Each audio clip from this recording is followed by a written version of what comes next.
So, gusto ko lang balikan yung point number 4 do sa John chapter 4 na ang topic natin ay the unbelief of the people. Hindi po ba? Na yung mga taong wala ng paniniwala. No?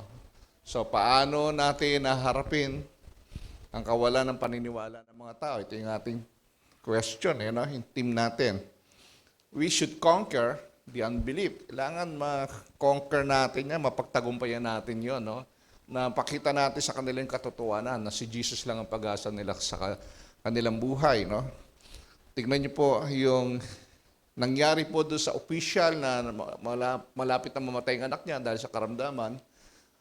Jesus said to him, "Go, your son will live." Sabi niya. Sa salita lang ni Jesus ay naniwala na yung official, umalis siya, di ba? The man believed the word that Jesus spoke to him and went on his way.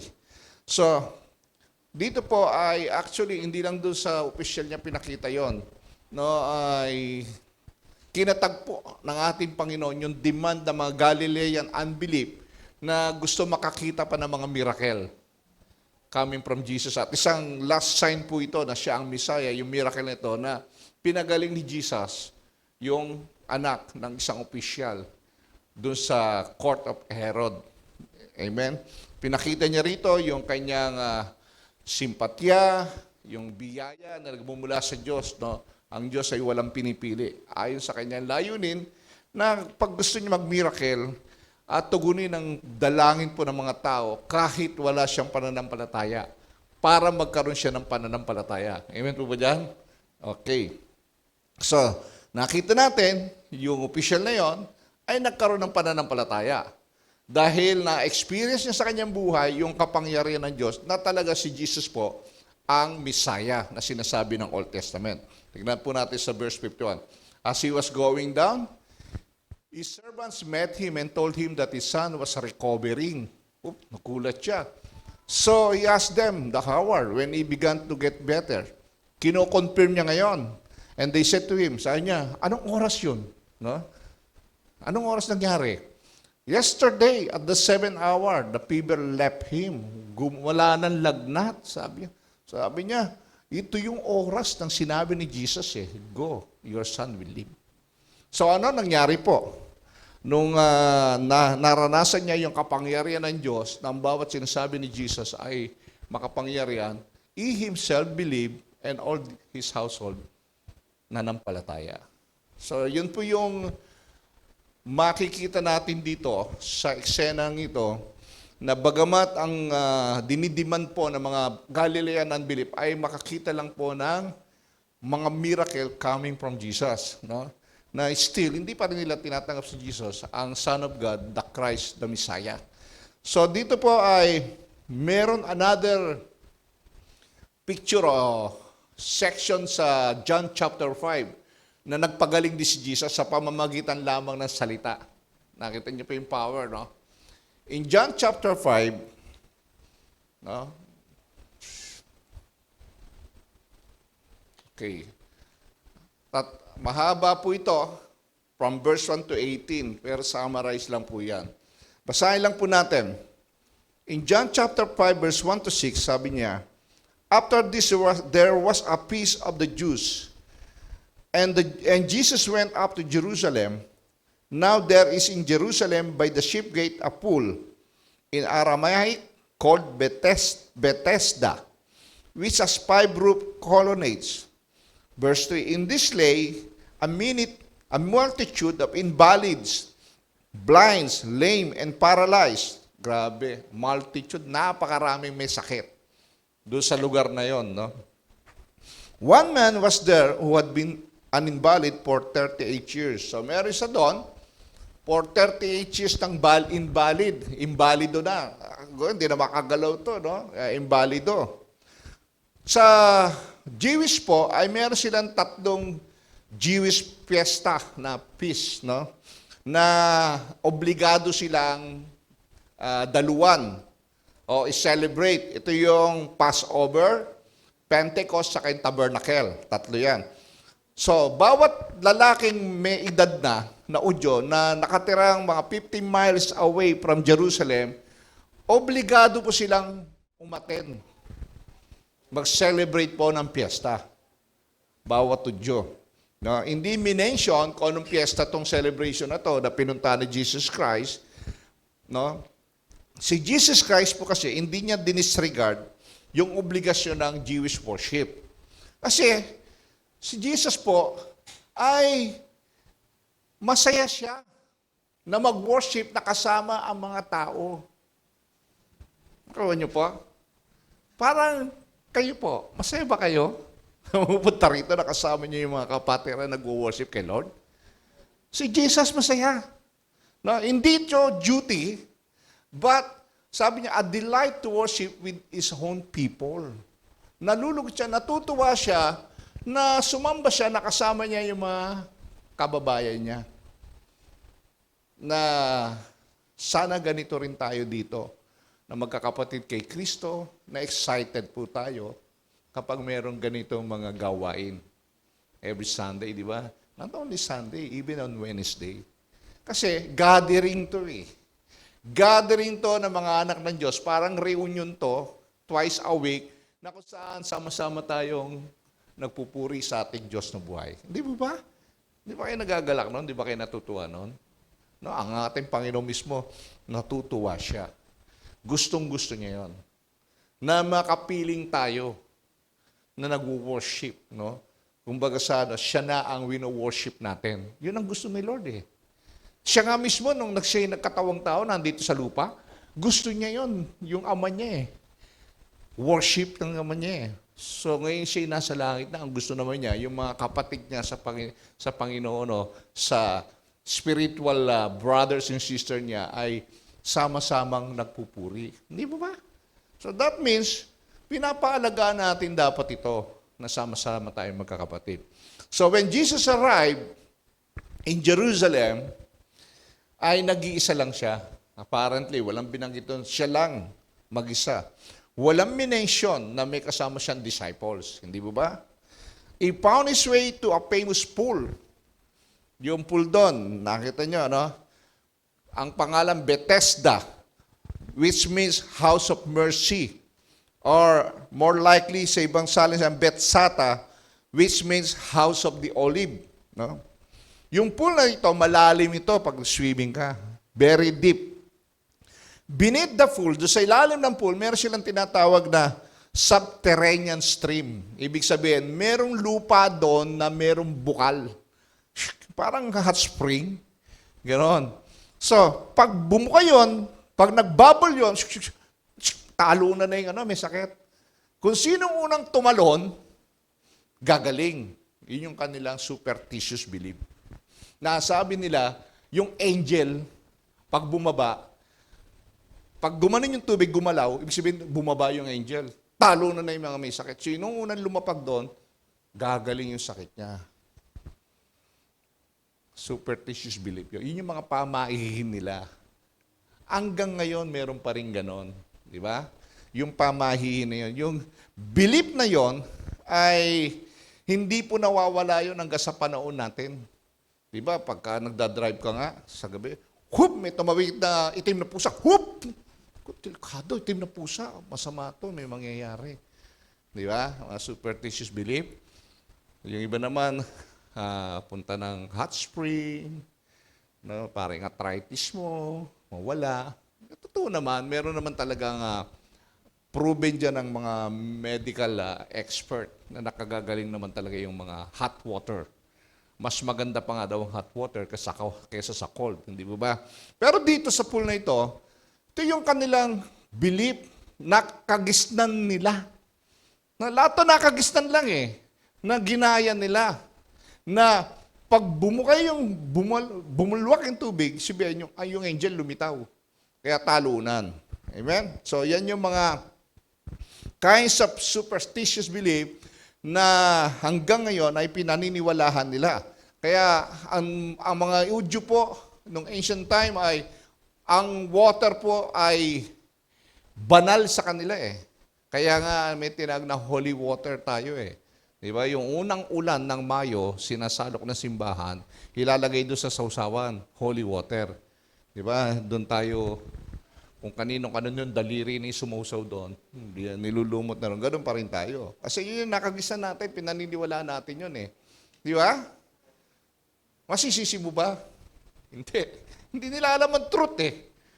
Praise God, by the grace of God, nalaman natin katotohanan. Malaya na tayo sa ganung maling katuruan. Hindi mo ba? Tutuwa po ba kayo doon? Napalaya na tayo doon eh. Kaya huwag na tayong bumalik doon. Kasi malaya na tayo doon, pero from time to time, bumabalik ka pa rin sa mga superstitious belief eh. No? Pagka, dapat maglagay tayo ng bawang sa bintana. Di ba? Para hindi makapasok yung mga aswang. Di ba? Meron naman talagang aswang. Pero hindi kayang tanggalin nun yung bawang. Di ba? Dapat yung bawang ilagay mo sa sinangag. Mas masarap pa. Di ba? Mas masarap pa. So, habang lumalakad po si Jesus Christ, no, makita natin istorya rito, ay nakita niya yung mga kabaghabag na kalagayan ng mga tao na nandoon. Multitude, ibig sabihin hindi mabilang. Puro may sakit po ito. Pero merong isang special doon na napukaw ang kanyang pansin. Yung invalid man na 38 years na nandun. Na hopeless po. Helpless and hopeless. Na gusto man niyang tumalon, hindi siya makatalon dahil walang tumutulong sa kanya para dalhin siya sa pool. No? Nakikita niyo po yung istorya. So kahabag-habag po ito. Na desire niya, gumaling siya, gusto niyang gumaling, gusto niyang makalakad, no? Sa mahabang panahon, for 38 years, siya, ang kanyang kondisyong ganon ay kawawa naman siya. Pero si Jesus po, makikita natin dito sa istorya, yung kapangyarihan ni Jesus kung paano kumilos. No? Yung power of Jesus Christ, no? Na maliwanag po, no? Na pinapakita niya yung kapangyarihan niya doon sa nais niyang ipakita. Pinapadama niya yung kapangyarihan niya doon sa nais niyang ipadama. Kasi dito sa dami nung may sakit, yun lang ang pinagaling niya eh. Di ba? Nakakakuha niyo ba? Multitude nga eh, pero bakit yun lang ang pinagaling niya? Amen. Kilala niya siguro puso ng tao. Malinis din. Di ba? Okay. So, he gave his orders to men, and in proposed as they tried to obey, power came to them. No? Sa mga tao. Kaya ito, binigyan ko ng team na the hopeless people. Yung mga taong walang pag-asa. Walang inaasahan. Walang pag-asa pag wala kay Jesus. Wala silang pag-asa pag hindi nila kilala si Jesus. Amen? Pero there are times, yung mercy and grace of God, binibigay niya doon sa taong walang pag-asa. Okay? Kaya makita niyo po, may option si Lord. No? Pinipili niya minsan kung sinong gusto niyang gamitin for His glory. Kaya mapalad po tayo kasi isa po tayo sa napili ni Lord para magbigay po ng kadakilan sa kanyang pangalan. At gamitin po natin yung ganong privilege. Amen? Na magpasalamat tayo dahil sa nabahaba ng panahon natin na buhay sa mundo ito, no, sabi ko nga noon, nagsisisi ako, bakit? Lord, ba't ngayon mo lang ako tinawag? Dapat bata pa ako, tinawag mo na ako. Sabi ni Lord, nung pa kita tinatawag, ayaw mo lang makinig. Di ba? Yun yung sagot niya. Kaya, thank you Lord, sabi ko. At least nakinig ako. Di ba? Una, who are these hopeless people? Sino ba itong mga tao, sinasabi ng Bible na walang pag-asa? Na? Those people who are sick. Yung mga taong may sakit. Multitude of people na may karamdaman po. Dito po ay didiscuss natin ang dalawang klase po. There are two kinds of sickness na pag-uusapan natin. May dalawang klase po ng sickness. No? Yung physical sickness na tinatawag. Katulad po nung lalaking invalido for 38 years. Physical sickness po yun. No? Na pag sinabing physical sickness, it weakens the physical body. No? Umihina yung katawan. Kung katawan mo, mahina, hindi makakilos. May sakit eh. Di ba? Di ba pag may sakit, lagi nila nakaiga to. Siya nga meron pa siyang banig dun eh. Di ba? Okay, tingnan po natin yung istorya nito. In John 5, verse 3 to 6, sabi rito, in this lay a multitude of invalids, balikan ko lang, blind, lame, and paralyzed. One man was there who had been an invalid for 38 years. When Jesus saw him lying there and knew that he had already been there a long time, he said to him, do you want to be healed? Uy. Ikaw bang ganong wala ka ng pag-asa? Sabi sa'yo, gusto mo bang gumaling? Oo po, syempre naman. Kaya nga ako nandito sa pool eh. Dahil ako'y naniniwala, sabi nila, pag bumaba yung angel sa pool, tumalon ako doon, gagaling ako. Ang problema ko, hindi ako makalapit sa pool. At walang tumutulong sa akin, sabi niya. Di ba? Yun yung problema niya. Hopeless na siya eh. Para bang iniisip nitong lalaking ito, mamamatay na lang ako ng ganito. 38 years na akong ganito eh. Kung gagaling ako, hindi dapat gumaling na ako. Di ba? Hopeless na. Kawawa naman to kasi walang magawa sa sarili. So ano yung sagot ng lalaki? The sick man answered, Sir, I have no one to put me into the pool. So kala niya, ang gagawin ni Jesus sa kanya, ay tutulungan siyang ihagis sa swimming pool. Di ba? Sabi kasi ni Jesus, do you want to be healed? Sir, wala nga tutulong sa akin para dalhin ako sa pool eh. When the water is stirred up, and while I am going the other step below, while I am going another step down before me, sabi niya, pupunta pa lang ako, marami nang tumalon eh, sa dami niyan eh. Kaya sabi niya, wala na akong pag-asa. Di ba? So ngayon po, di ba, ngayong tao, maraming nawawala na ng pag-asa. Amen? Actually, majority of people in the world are hopeless. Walang pag-asa. Kapag wala sila kay Kristo. Ang lahat ng tao na walang relasyon kay Kristo, walang pag-asa. Pupulutin sila dun lahat sa impyerno.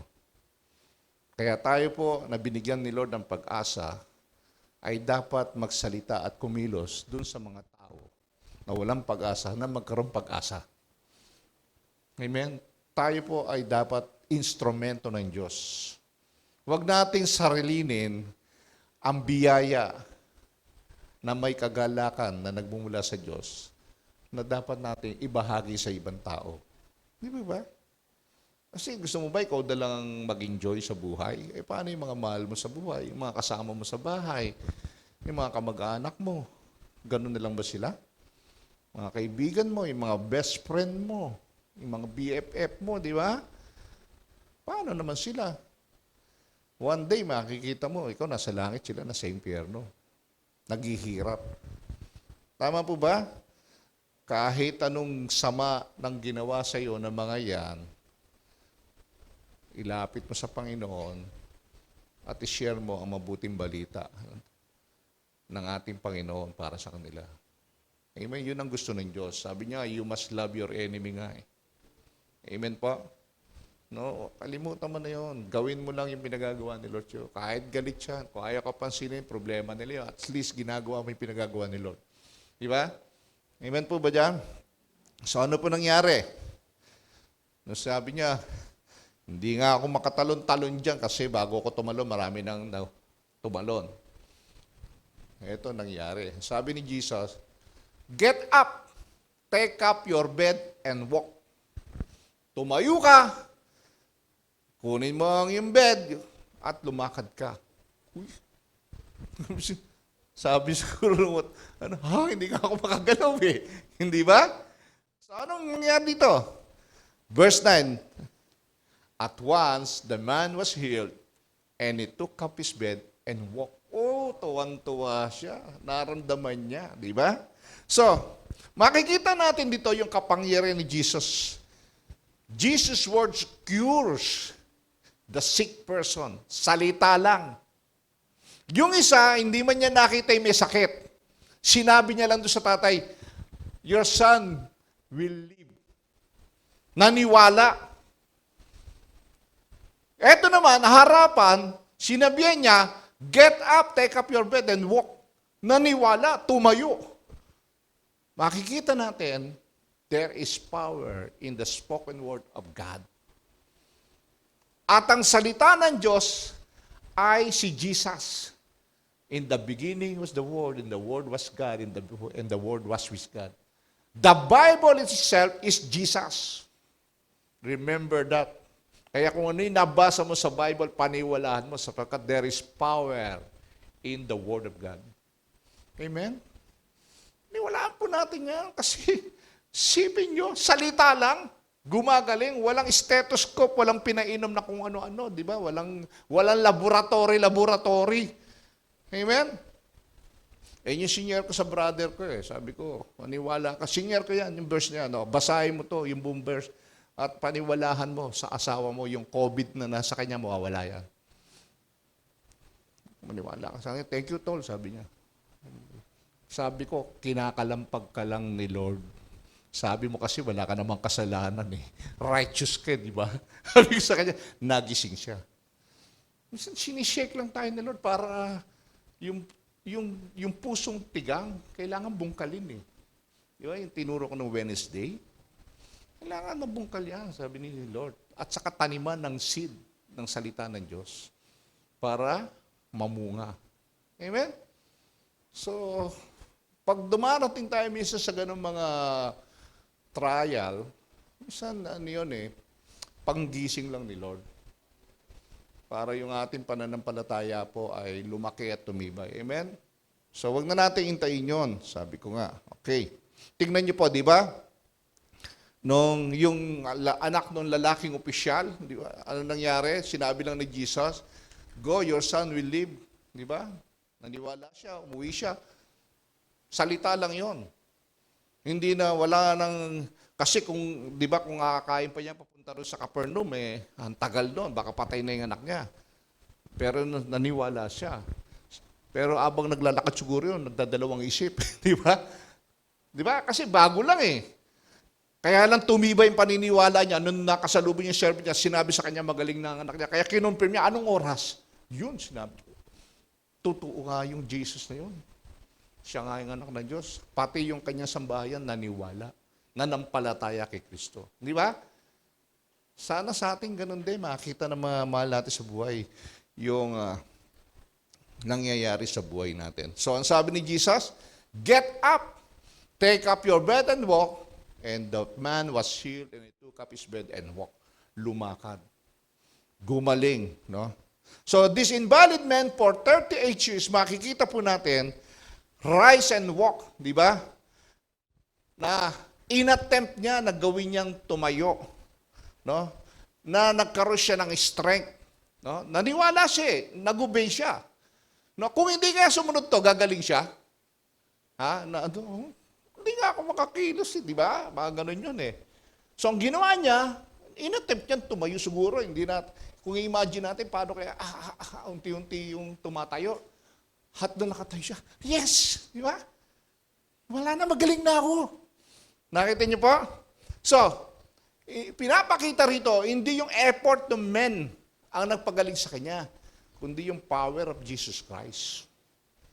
The power of Jesus Christ, no? He rise up not because of the strength of that man na sinubok niyan tumayo. Dahil kung hindi niya sinubok tumayo, hindi siya gagaling. Di ba? Kasi pag hindi niya sinubok, hindi siya naniniwala. Sinubok niya kasi naniwala siya sa sinasabi ni Jesus na tumayo ka at lumakad ka. At marami na rin narinig to patungkol kay Jesus. Kasi may mga miracle na ginawa si Jesus dyan Di ba? So, actually nga, hindi niya kilala nga si Jesus Hindi niya kilala kung sino si Jesus. Hindi niya alam na si Jesus yung kausap niya. Pero yung pangalang Jesus, nadidinig niya na yun, nagpapagaling. Pero hindi niya kilala na si Jesus yung kausap niya. Kaya naniwala siya. Kumilos ang Diyos sa buhay nung lalaking yun. Ang Holy Spirit, kinonvict yun. Sige, maniwala ka dyan, tumayo ka. Di ba? Ganun din sa atin na may nagsishare sa atin. Hindi naman tayo kagad naniwala, di ba? Ako, ang tagal ko bago ako naniwala. Tahon, years ang inabot ko bago ako nag-join ng Bible study. Doon lang ako nag-response sa conviction ng Holy Spirit. Dami na po nagsishare sa akin. Sa Amerika pa, nandun ako. Grabe, hindi ko pinapasin yung mga... Kailangan ko lang palang sa Pilipinas para makakilala sa Panginoon. Kasi kung doon ako nakakilala, baka wala ako ngayon dito. Di ba? Dito pala ako gagamitin ni Lord sa Pilipinas. Kaya dito ako nag-response. Amen? So, I-rise up and walk by the power of Jesus Christ. Rise up and walk, sabi lang ni Jesus. So makikita natin yung power ng salita ng Diyos. Maniwala po kayo. Kaya napakahalaga po bilang mananampalataya na binabasa natin ang Bible. Because the Bible itself is Jesus. The Word. Amen? Pag nagsalita ang Bible sa iyo, ang nagsasalita sa iyo si Jesus. Ini-establish ko na po yung mga schedule na magkakaroon po tayo ng pag-aaral po ng fundamental doctrine po ng ating church.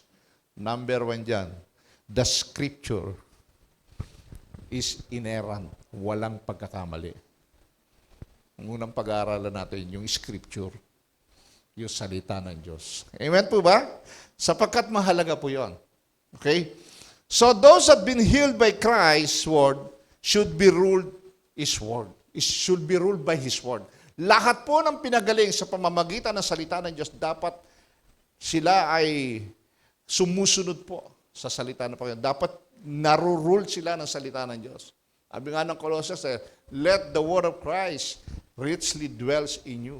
Diba? Dapat yung salita ng Diyos nananahan sa puso natin. Amen? Hindi lang dito sa tenga, dapat nasa puso. Manatili, na-memorize natin, na i-apply natin sa buhay natin. Kaya dapat meron po tayo mga memory verse. Kahit once a month, makapag-memorize ka ng isang verse. Amen? Isang buwan. Palagi ko naman sa loob ng isang buwan, mamememorize na yung verse na yun, di ba? Araw-araw. No? Alam niyo po ba, napakaganda po na nang-memorize, hindi ka magkakasakit ng Alzheimer. Dahil na yung nagkakaedad po. No? So, makikita po natin dito yung the efficacy of Jesus' word. Yung mga vaccine ngayon, tinitingnan nyo yung efficacy. Yung effect, di ba? 50%, di ba? 90%. Si Jesus, 101% ang efficacy ng power ng salita ni Jesus Christ. Lampas 100%. Pag sinabi niya, mangyayari. Di ba? Bakit ka? Magaling ka na. Tumayo ka dyan. Lakad ka. Di ba? Ganon si Jesus. Sa lahat ng nananampalataya at nagtitiwala sa Kanya. The efficacy of Jesus' word. Very powerful. Makikita natin. Amen? So, who are the hopeless people? Una, yung mga sick people, physical sickness. Pangalawang sickness, yung tinatawag nating spiritual sickness. Yan. The Bible does not talk about spiritual sickness except in metaphorical terms. Di ba? Hindi metaphor to. Sickness. Pag sinabi spiritual sickness. Just as a physical sickness weakens the physical body, spiritual sickness weakens the spirit. Tama? No? Just as the physical sickness weakens the physical body, spiritual sickness weakens the spirit. Your soul. Pinahihina. May sakit eh. Ba't nagkakasakit yung spirit ng tao? Walang connection kay Lord na nagbibigay buhay. Tama?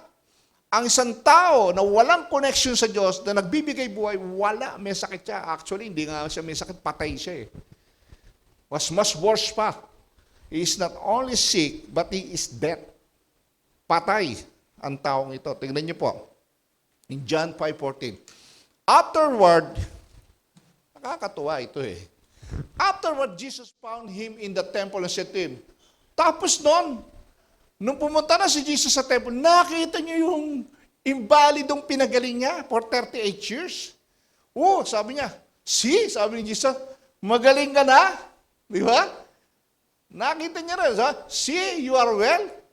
Sin no more, ka na magkakasala. Kasi, that nothing worse may happen to you, para wala na masama pa mangyari sa iyo. So it means, yung kanyang karamdaman pa lang yun ay cause ng kanyang kasalanan. Implies po ito, hindi binabanggit. No? Kasi, by implication, makikita natin, sabi ni Jesus, see, you are well, magaling ka na, sin no more, that nothing worse may happen to you. Ka na magkakasala para hindi na mas malala pa ang mangyari sa iyo. So, by implication, makikita natin dyan sa text na yan, na yung kanyang karamdaman for 38 years ay dahil sa kanyang kasalanan. Hindi natin alam kung anong kasalanan ang ginawa ng taong ito. Di ba? Possible, baka kain ng bawal, kain ng baboy, di ba? Natake sa puso. Na-paralyze. Di ba? Kain takaw mo kasi. Siguro, Jesus. Wala yun. Wala sa Bible yon. Ina-assume lang natin. Walang binanggit yung cause. Basta sinabi lang ni Jesus, huwag ka na magkasala. Kasi baka mas malala pa ang mangyari sa'yo. Amen? Okay. Jesus found the man in the temple. No? Perhaps the man not been there for 38 years. No? Dati na sumasamba to sa temple, Jews to eh.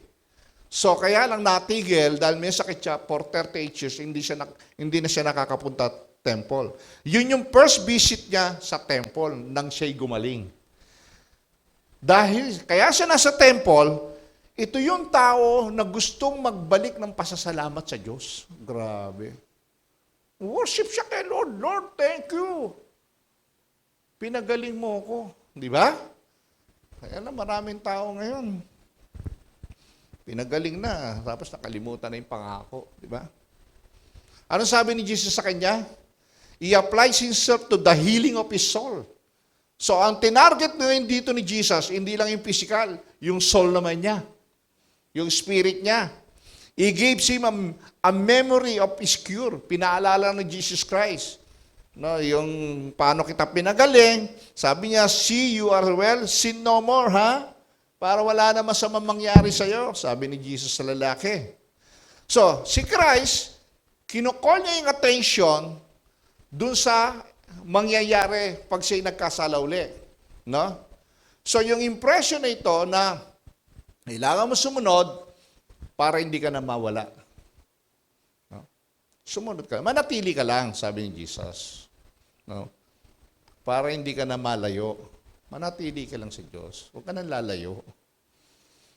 Amen? Kasi ako lang ang pag-asa mo. Huwag ka nang lalayo. Kasi marami kasing tao. Lord, bigyan mo lang ako ng trabaho. Lord, pagalingin mo lang ako. Di ba? So, Lord, na maging maayos sana yung problema ko. Yan.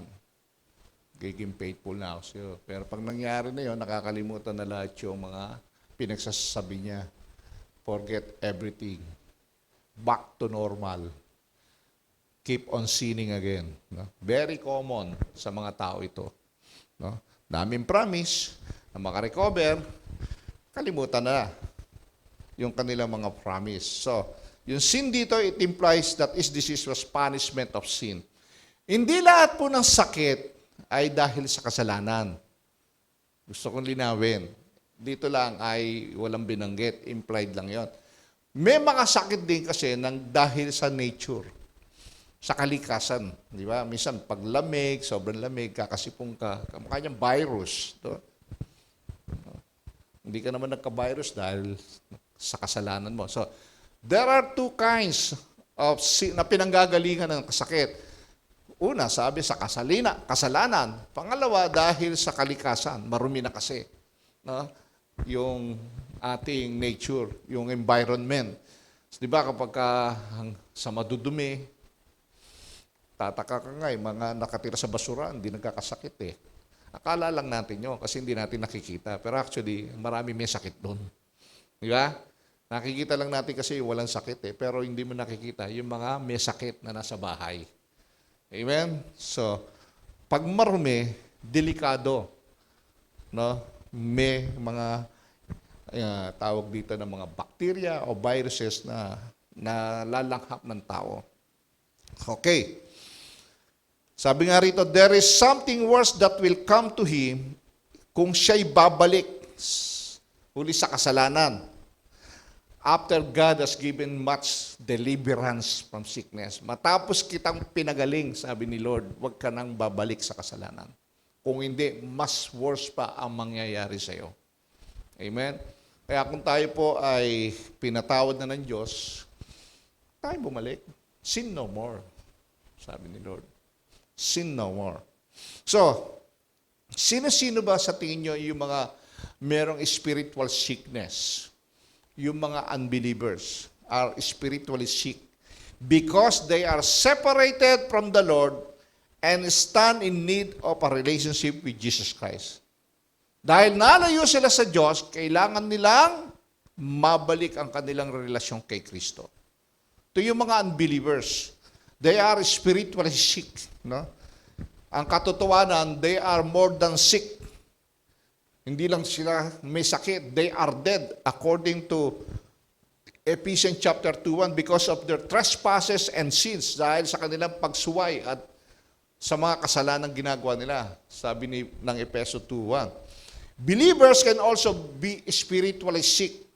Mananampalataya ka na, pwede ka rin magkaroon ng spiritual sickness. Nakakagawa ka pa ng kasalanan di ba?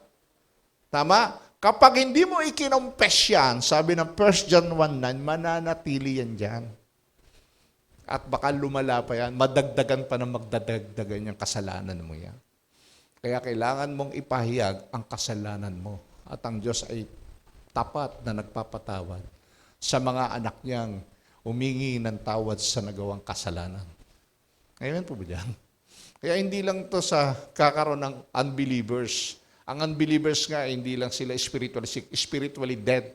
Pero tayo mga believers ay dumarating din, nagkakasakit din tayo spiritually. Kapag hindi mo inamin na nagkasala ka sa harap ng Diyos. Amen po dyan?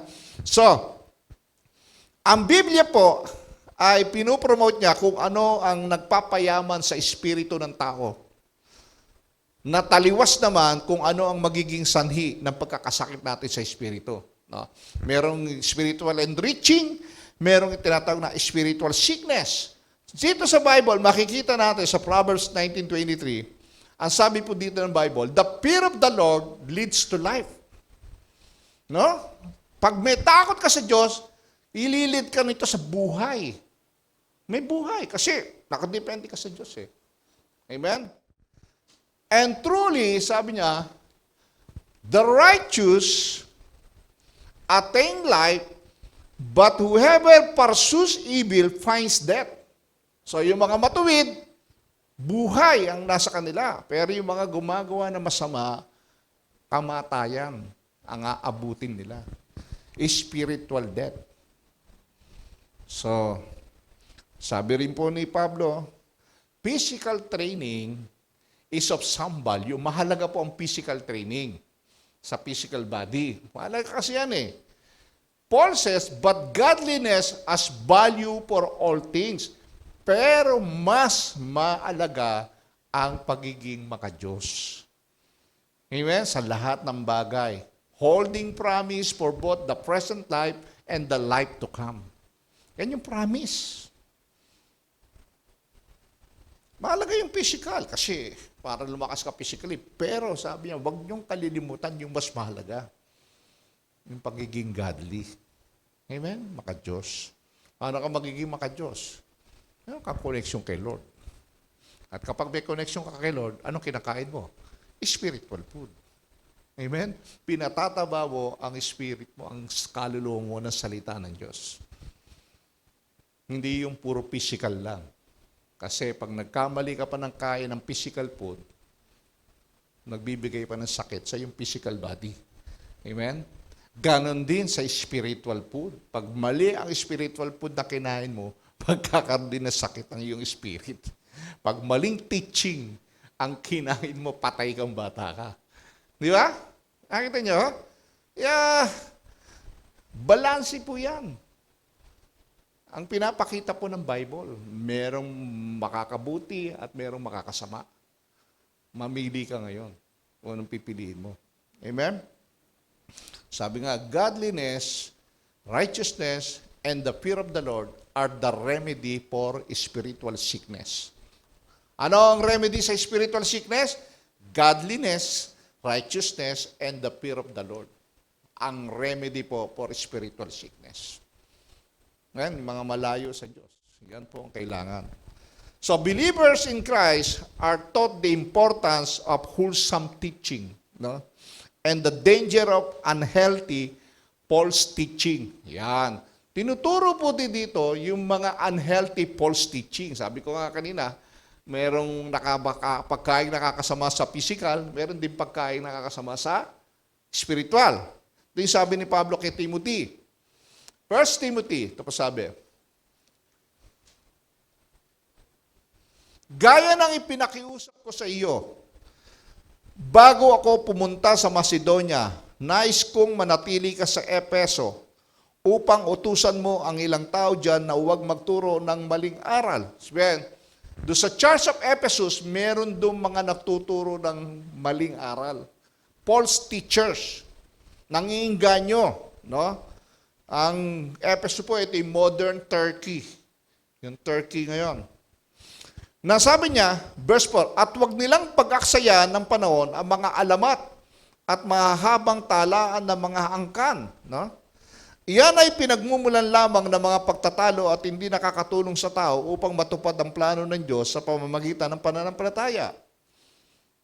Verse 5, ang layunin ng tagubiling ito ay upang magkaroon kayo ng pag-ibig na nagmumula sa pusong dalisay, malinis na budhi at tapat na pananampalataya.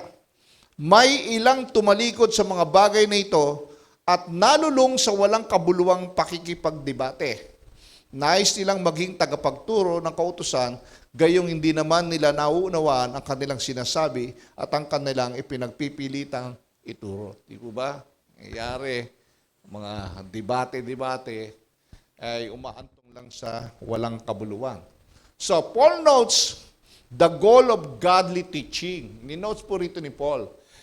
Godly teaching is love, which comes from a pure heart and a good conscience and a sincere faith. Yan yung pinupunto ni Pablo. Sabi niya, the goal of godly teaching is love. Ang goal kasi dito, pag ikay nagtuturo ng Word of God, ay nagdadrive sa iyo yung pag-ibig na nagmumula to sa pusong malinis at malinis sa konsensya at tapat na pananampalataya. Amen? Yun po yung ating goal eh. Tayo po, especially the life group leaders, yung mga nagtuturo, dapat kaya ka nagtuturo because you love the person. Mahal mo eh, gusto mo malaman niya ang katotohanan. No, hindi mo binobola, wala kang iniintay na kapalit. Di ba? Malinis ang puso mo. Meron kang mabuting konsensya at tapat ang iyong pananampalataya. Kaya pag ikay nagtuturo nagsishare ng Word of God, ang nagdadrive sa iyo dito ay yung spirit of love. Amen? Mahal mo yung tao. Gumagastos ko pa nga, di ba? Yung ibang kapatid dyan, nagpapakain pa nga eh. Makinig lang ng Word of God eh. Di ba?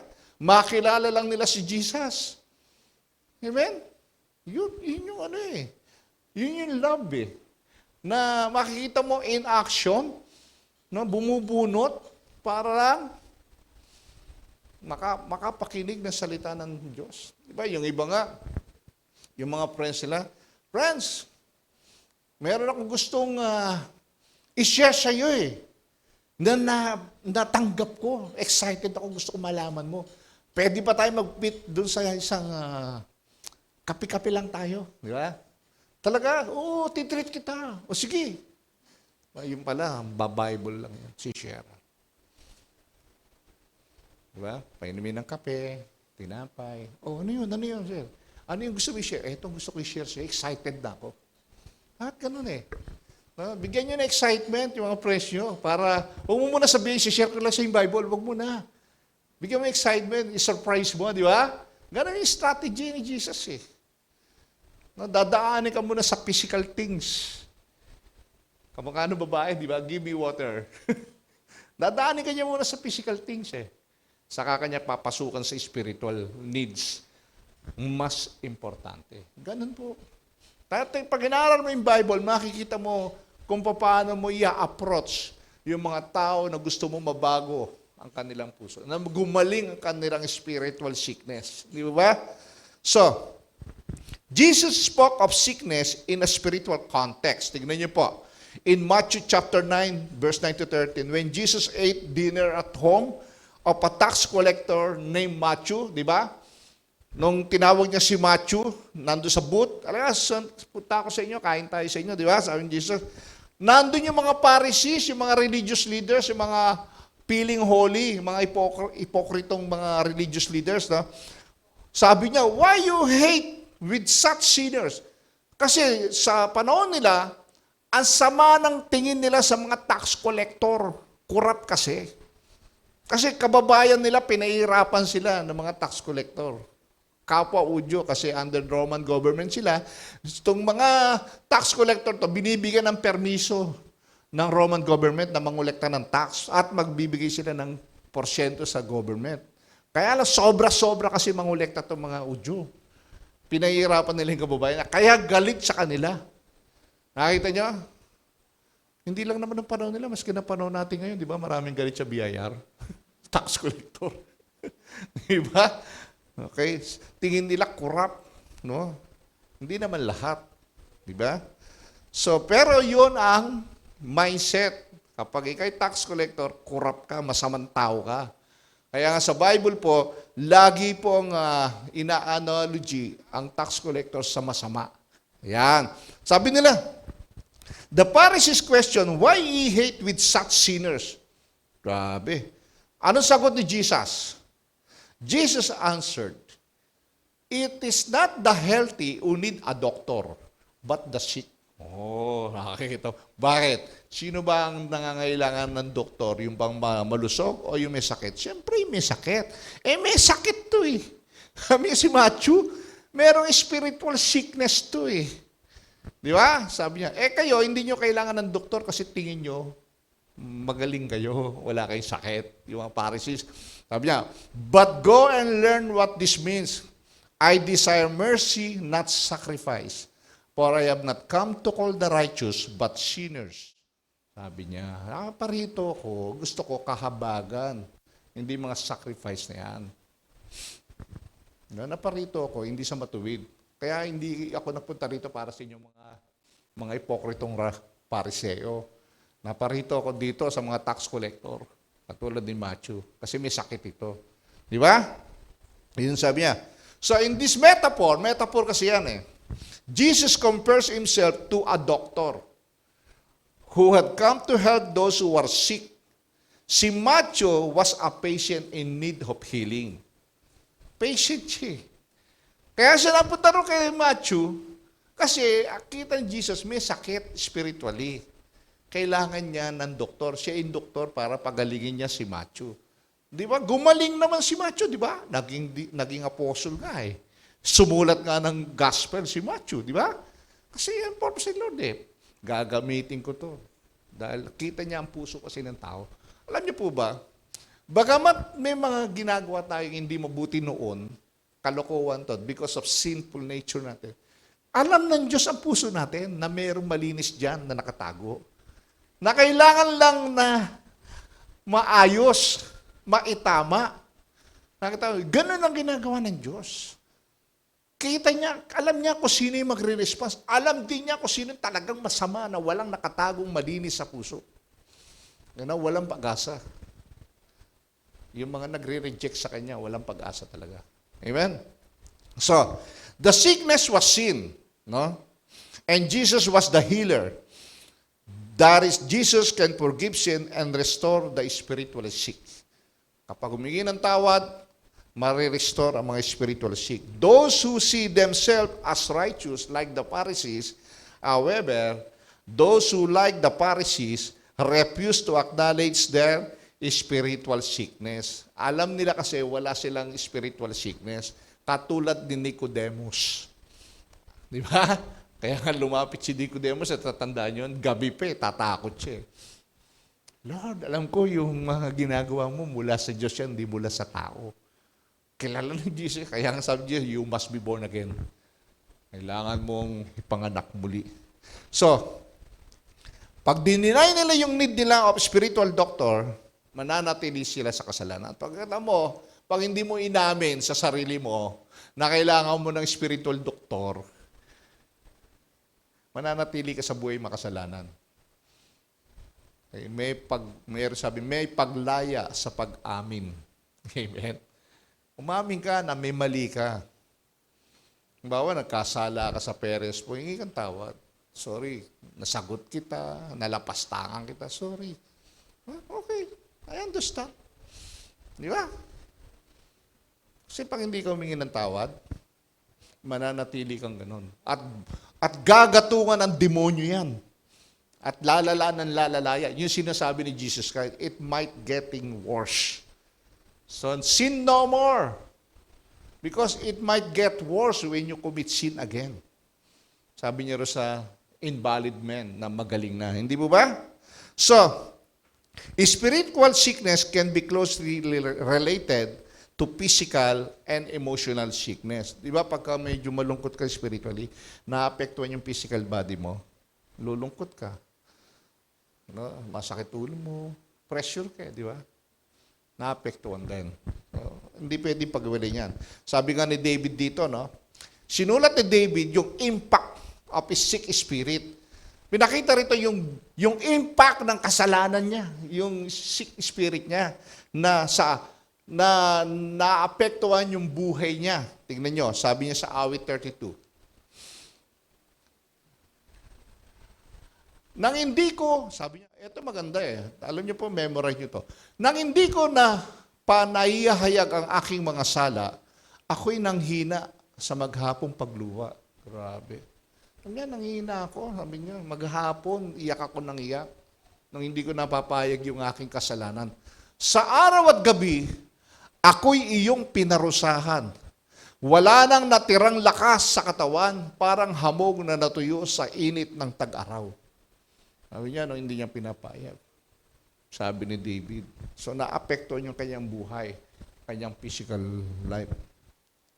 Pero, sinabi rin ni David dito, yung dahan para ikaw ay mabalik sa kaayusan, sa wholeness mo.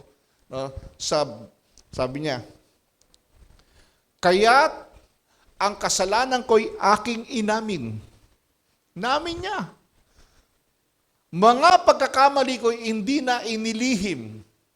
Ako'y nagpasyang sa iyo'y ipagtapat at mga sala ko'y pinatawad mong lahat. Grabe, na-strength uli siya. Na-complete uli siya. Lumakas uli siya. Kasi inamin niya yung kasalanan niya sa Diyos. Pinagtapat niya, wala na ako nililihim. Lord, kinokompes ko na sa iyo. Kaya, sabi niya, pinatawad mo ako, lumakas uli ako. Amen po ba dyan? Kaya pag may nagawa po tayo, huwag natin itago.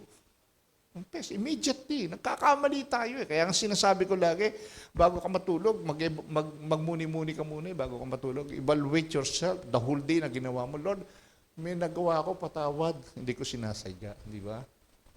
Ang mga Kristyano ko ngayon nagkakasala dahil hindi na sinasadya. No? O naipit sa sitwasyon. Di ba? Dapat ang mga unintentional sin na yung nagagawa natin, hindi yung sinasadya. Amen po ba dyan? So David, dahil naipayag niya na yung kasalanan niya, naggalak siya. He rejoices in the freedom that spiritual health brings. No, yung binibigay po ng spiritual health, no, na nagpapasaya siya. Kasi nga, inamin niya na No, tignan niyo po. Sabi niya, mapalad ang tahong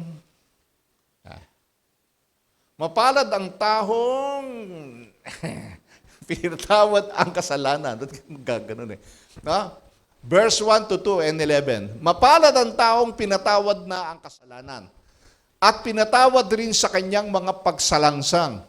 Mapalad ang taong hindi pinaparatangan sa harap ni Yahweh, hindi siya nalilinlang. Verse 11. Lahat ng tapat kay Yahweh magalak na lubos dahil sa taglay nilang kabutihan ng Diyos, sumigaw sa galak ang lahat nang sa Kanya'y sumusunod. Amen?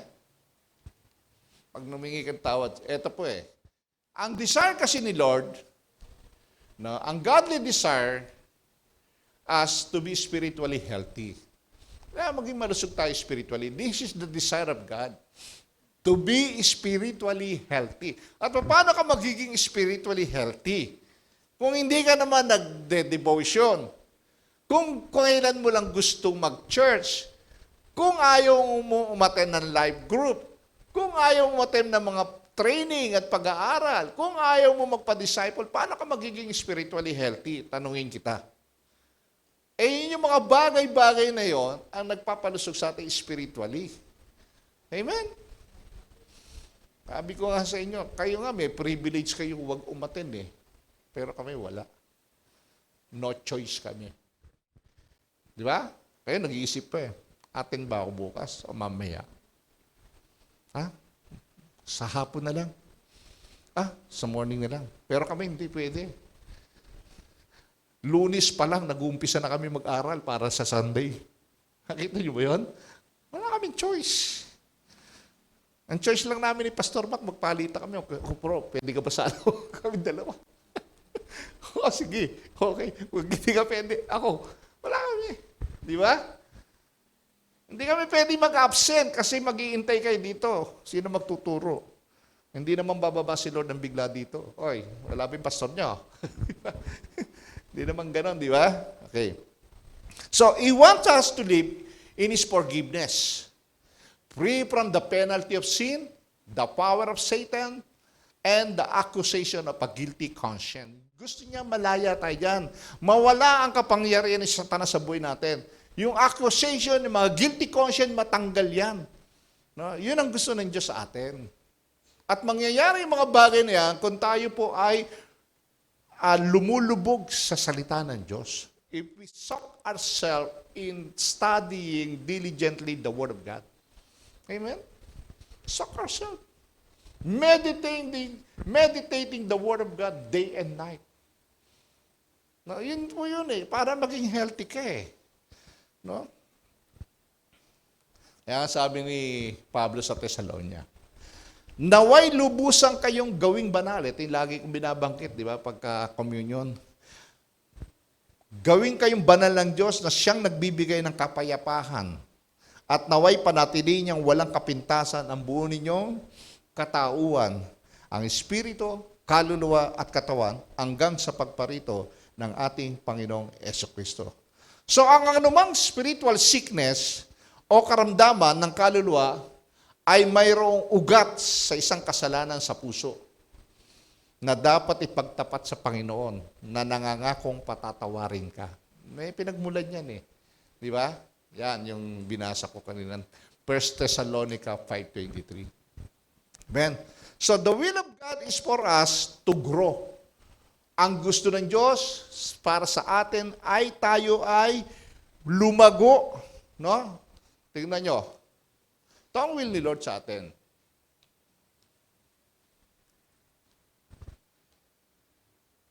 Naway lubos yan. The will of God for us is to grow in the grace and knowledge of our Lord and Savior Jesus Christ. To Him be glory both now and forever. Amen. Na sinulat ni Peter yan.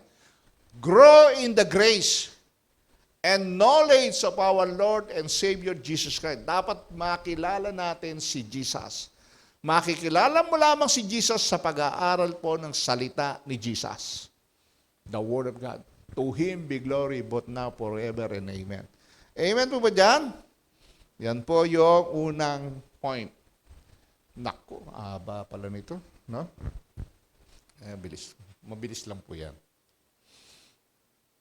Yan yung spiritual sickness. Pangalawa, sino itong mga hopeless people? People who are ignorant. May mga taong ignorante sa katauhan ni Jesus, sa salita ng Diyos, walang pag-asa.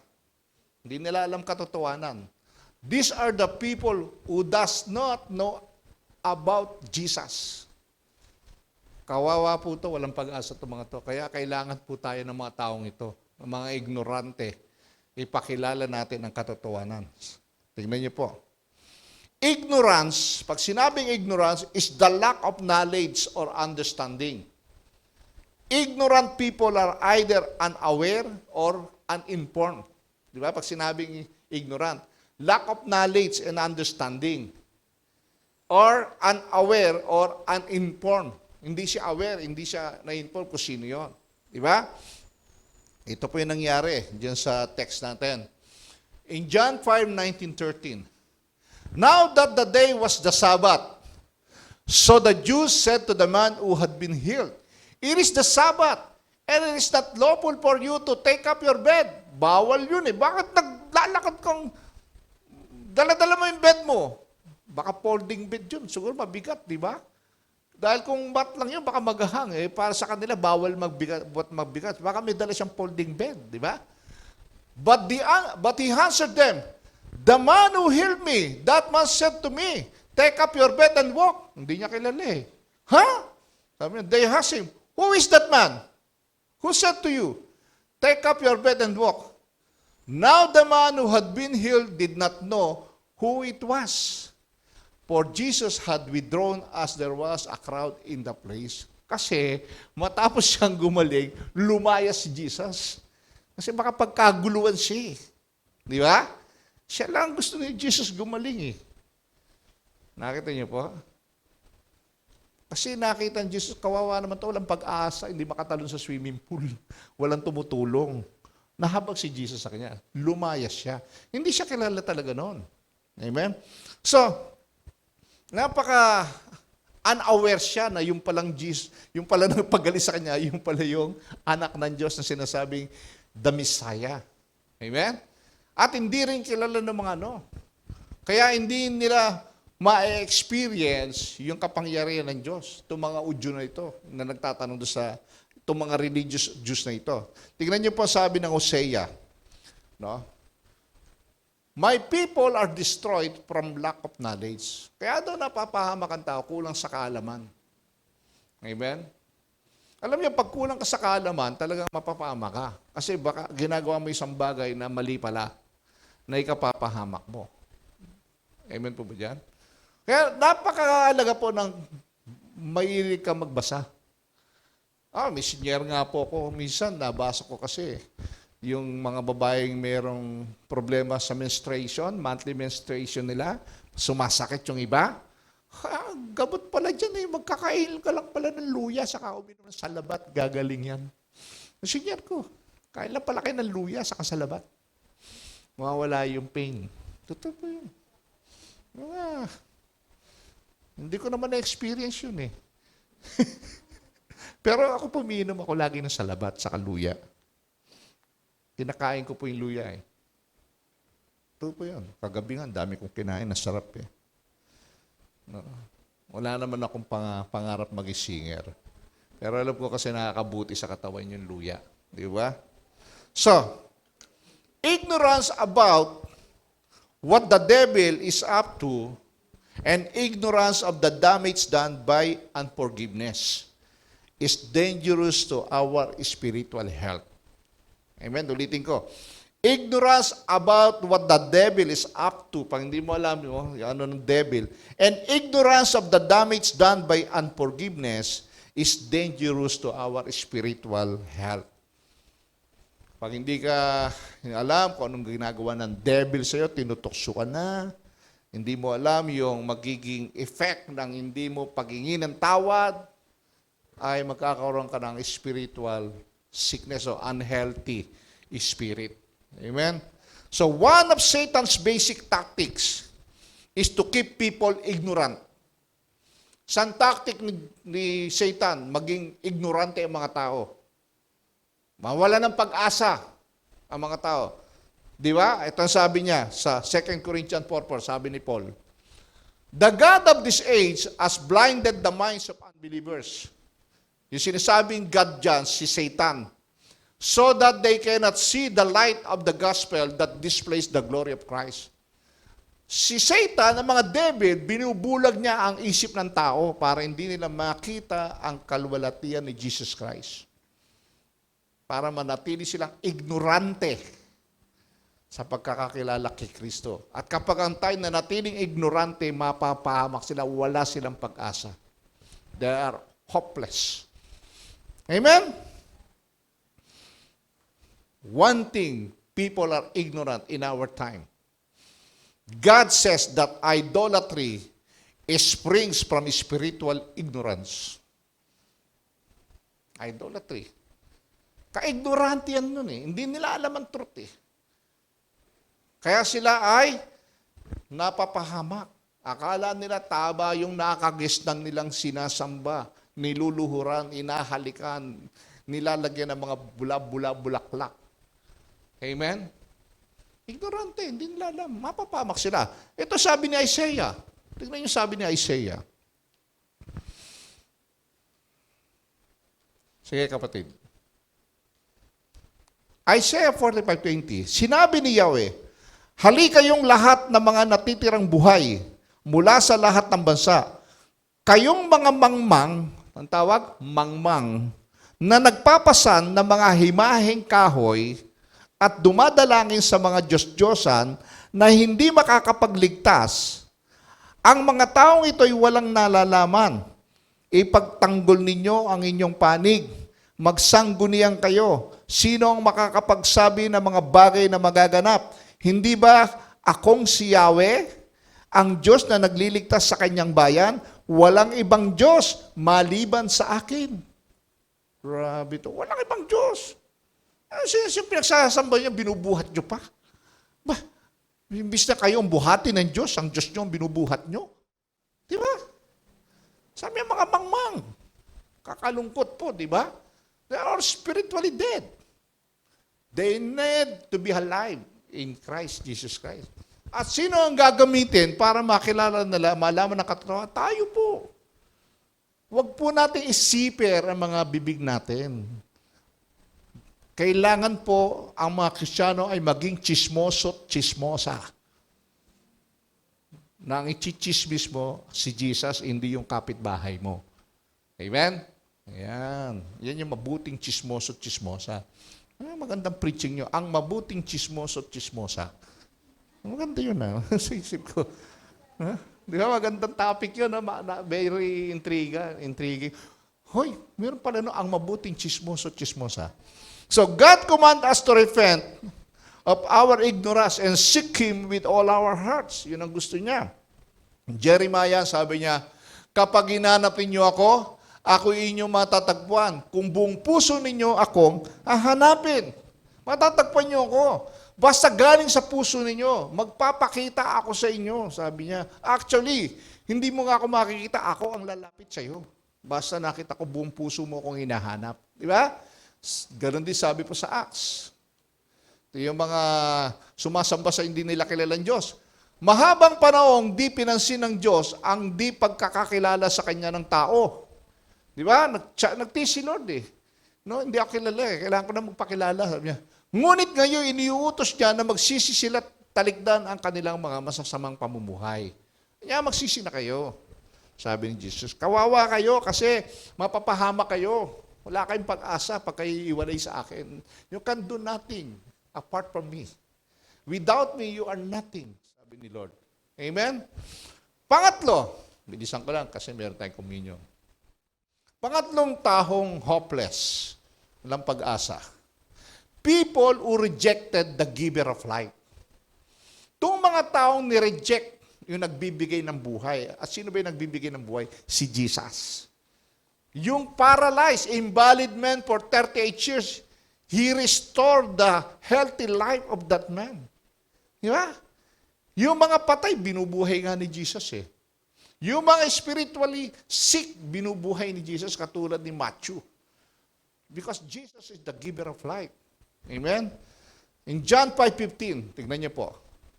The man went away and told the Jews that it was Jesus. Si Jesus pala yun. Sabi nga, bumalik pa siya. The man went away and told the Jews that it was Jesus who had healed him. Nakakilala niya. Yun pala yung Jesus. Yung pala napagaling sa akin, si Jesus pala yun, sabi niya. And this was why the Jews were persecuting Jesus, because he was doing these things on the Sabbath. Grabe. But Jesus answered them, my Father is working until now, and I am working. Grabe. Lalong nagalit yung mga Hudyo. Ano ka? Diyos ka? Sabi nga ni Jesus, bakit masama bang gumawa ng mabuti sa araw ng Sabat? Di ba? Amen? Sabi niya, masama ba? So itong verses na ito, revealed the ultimate reason Jesus confronted the Jews' religious hypocrisy. Yung pagiging hipokrito nila, napaka-religyoso nyo, mga hipokrito kayo. Sabi niya, that is the opportunity to declare who he was. Ito yung isang opportunity, pinakilala niya kung sino siya. No, ito na, hinahanap niyo ako. Okay, sige. Alam niyo ba, my Father is working until now. Walang sabat-sabat. And I am working also.